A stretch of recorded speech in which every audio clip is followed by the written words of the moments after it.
안녕하세요. 김성학 변호사입니다. 저는 대한변호사협회 공식인증 제주 형사전문 변호사이자 제주지방법원 재판부별 국선변호사, 제주지방법원 논스톱 국선변호사를 역임하면서 수많은 형사사건의 변론을 성공적으로 수행해왔으며 현재 다수의 형사사건을 수임하여 변론하고 있습니다. 공무집행방해는 형법 제136조에 규정된 범죄로 경찰, 소방, 지자체 공무원 등 공무를 수행하는 사람의 정당한 직무를 폭행, 협박 등으로 방해한 경우 성립하는 범죄입니다. 특히 공무원이 피해자가 되는 사건이기 때문에 일반 형사사건보다 더 무겁게 다루어지는 경향이 있습니다. 그렇다면 공무집행방해 사건에서도 합의가 가능할까요? 또 합의가 가능하다면 어떤 방식으로 접근해야 할까요? 오늘은 제주 공무집행방해 변호사의 관점에서 공무집행방해 사건의 특징, 합의 가능 여부 및 합의 시 유의할 점을 설명드리겠습니다. 공무집행방해죄는 다음과 같은 경우에 성립할 수 있습니다.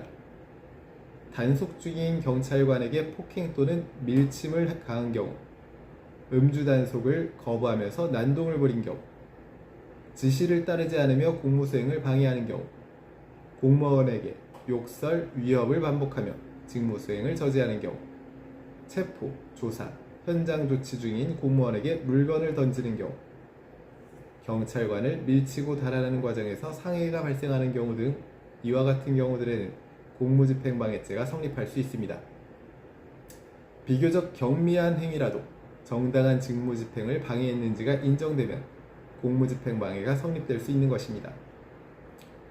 특히 제주 지역에서는 음주 사건과 연계된 공무집행방해가 빈번해 제주 공무집행방해사의 방해 변호사의 조력을 받는 경우가 많습니다. 공무집행방해는 합의가 가능할까요? 결론부터 말하자면 경찰 공무원 개인과의 합의는 가능하지만 그 합의가 공소제기 여부나 형량에 직접적인 영향을 미친다고 단정할 수는 없습니다. 그 이유는 다음과 같습니다. 공무집행방해죄는 국가의 공권력 행사에 대한 침해로 판단되기 때문에 피해자가 용서하더라도 수사가 계속 진행되며 처벌도 이루어지게 되는 것이기 때문입니다. 특히 경찰, 소방공무원은 개인 차원의 합의 의사 표시가 어렵고 내부 지침상 합의에 적극적으로 응하기 힘든 경우도 많습니다. 그러나 실제 실무에서는 합의가 이루어질 경우 다음과 같은 긍정적 효과가 분명히 있습니다. 법원은 피해자에게 사과하고 일정한 피해 회복이 이루어진 경우 공무집행방해 행위라 하더라도 처벌을 감경하는 방향으로 판단하는 경향이 많습니다. 따라서 합의는 수사 중단의 목적이 아니라 처벌을 낮추기 위한 전략으로 접근하는 것이 맞습니다.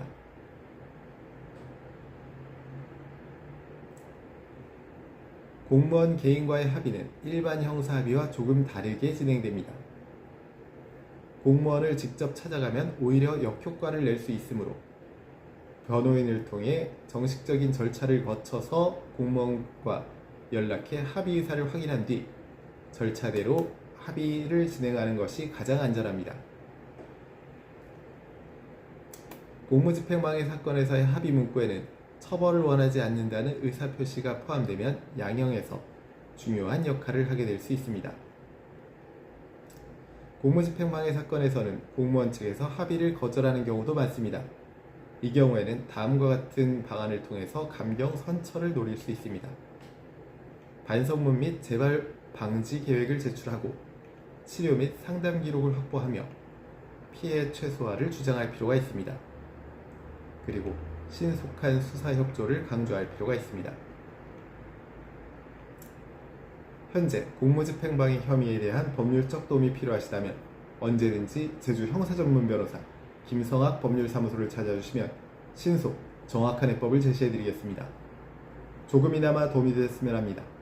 감히 최고라고 자부할 수는 없지만 여러분의 권리를 지키고 항상 최선의 결과로 만족을 드리는 제주 형사전문 김성학 변호사입니다.